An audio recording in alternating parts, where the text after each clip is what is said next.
Here's a response to trade between the U.S.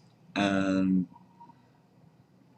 uh, its allies or its partners in the USMC agreement is that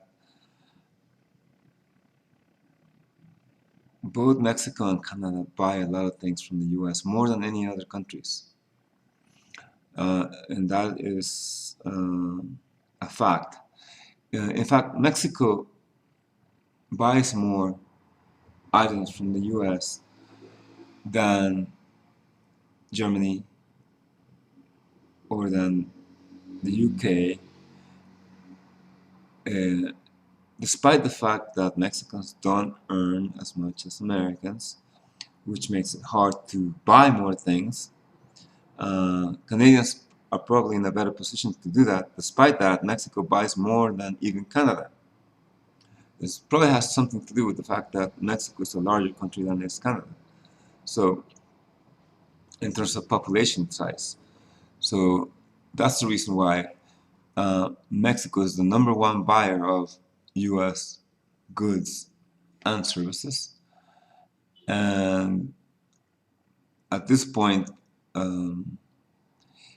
if the Mexican economy keeps on growing, there will be even more buying by Mexico of US goods. And that certainly is a contrast to what other countries do, like Japan or China, where they want to export into the United States and they hardly buy anything. I mean, they just don't buy because they have the whole thing kind of mocked, or how to say, they have policies in place where it makes it hard to import things to their countries because they say, well, it doesn't qualify because of this item doesn't qualify because of this or that.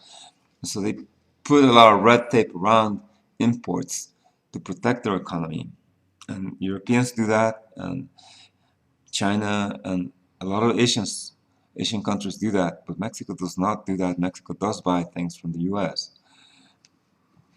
It certainly can't buy as much as per person as a first world country, but uh, the size of Mexico is what makes it possible to surpass the the sales that the U.S. does in Europe and in Asia. So um, so Americans should take that into account, that Mexicans like to buy U.S. goods. They are used to buying U.S. goods. There's no like, oh, well, this is American. Uh, we're not gonna buy it because they're our enemy. They always do bad things to us. There's not such a thing.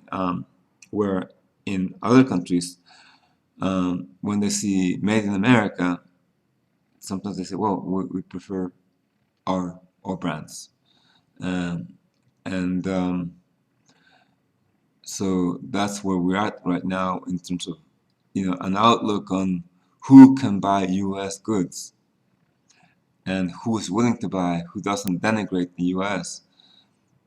in terms of the goods.